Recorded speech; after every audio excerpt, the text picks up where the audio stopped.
state of South Dakota, Kristi Noem. Her upcoming memoir, No Going Back, is out this Tuesday, and she joins us from Watertown, South Dakota. Welcome back to Face the Nation. Thank you, Margaret. Thank you for inviting me to be on with you today. Well, Governor, I have your book right here. The very first blurb in it is an endorsement from Donald Trump. He says, "This book, it's a winner, lays out a fantastic plan to make America great again." I know you're back from a gathering with Mr. Trump and other Republicans in Florida. Did he mention any of the response to your book at all? Oh, he certainly knows about the book, and I appreciate his endorsement of it. You know, this is really a book that talks about how we're not going back. We're now going back to the days before Donald Trump. Donald Trump broke politics, and I think that's a good thing. We're not going back to the days of Mitt Romney or the Bushes, that now there's a new way to do and talk to the American people, and they appreciate it. It's an honest, genuine conversation about what these citizens can do to take back their government and to have more input. So this book is really a how-to guide for how to make your voice heard, and for people in this country what they can do to really make sure that they are getting genuine elected officials that really want to give them more freedom and liberty. So you write about lessons learned in leadership, and you bring up some specific incidents I want to ask you about. You talk about meeting some world leaders, and one specific one, quote, "I remember when I met with North Korean dictator Kim Jong-un. I'm sure he underestimated me, having no clue about my experience staring down little tyrants. I've been a children's pastor after all." Did you meet Kim Jong-un? Well, you know, as soon as this was brought to my attention, I certainly made some changes and looked at this passage. And I've met with many, many world leaders. I've traveled around the world. As soon as it was brought to my attention, we went forward and have made some edits. So I'm glad that this book is being released in a couple of days, and that those edits will be in place, and that people will have the updated version. So you did not meet with Kim Jong-un. That's what you're saying. You know, I've met with many, many world leaders. I've traveled around the world. I think I've talked extensively in this book about my time serving in Congress, my time as governor, before governor, some of the travels that I've had. I'm not going to talk about my specific meetings with world leaders. I'm just not going to do that. This anecdote shouldn't have been in the book, and as soon as it was brought to my attention, I made sure that that was adjusted. So the book is not released until Tuesday, and so we're doing all that we can to make sure that those changes are made, and I'm going to continue to focus on what this book is and the blueprint that it lays out for the American citizen, on all of the things in the background and stories of my life, but also what I think that needs to be identified in politics and what's broken today. I talk about how broken the money game is, how broken it is that we've got consultants that are getting rich off of elected officials, and then how fake some elected politicians are. Every single person in this country wants someone in elected office that's a human being, that doesn't say they're perfect.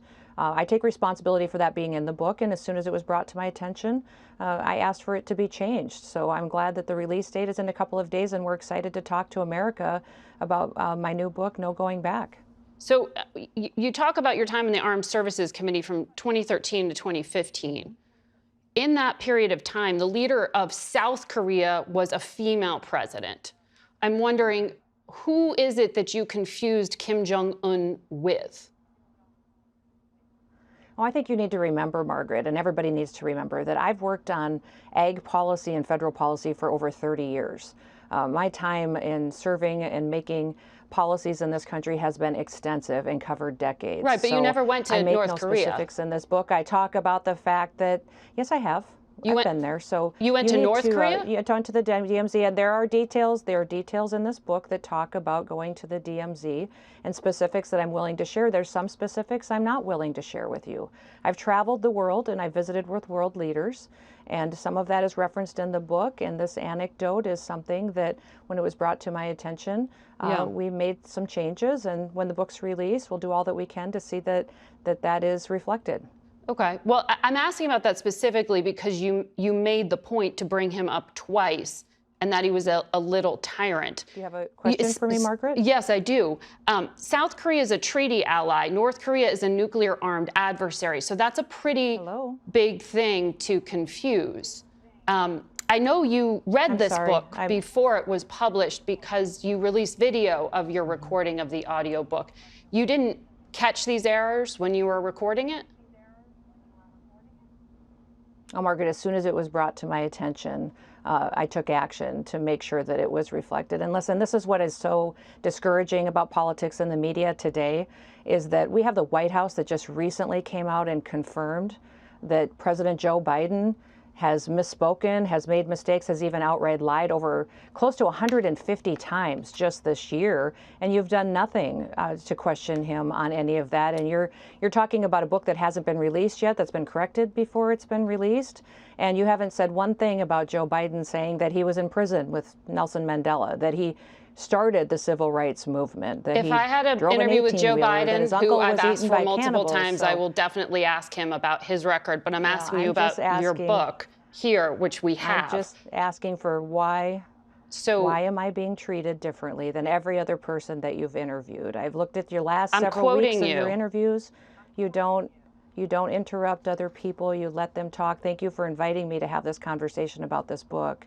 This book is extremely important to the people of this country. It is important because it's a how-to guide of what they can do to have input into their government, how we need breakers and builders in this world. And I'm taking responsibility for the change that we've made. And for the mistake in the book. And I've told you that, and I'm no, it's not. What I've said is that I have You're decided not taking responsibility for the mistakes in the book. I've decided this, and I'm saying that this book is very, very good, and I've met with many world leaders, and that there are world leaders that I've met with that are in this book. There are many that I've met with that are not in this book.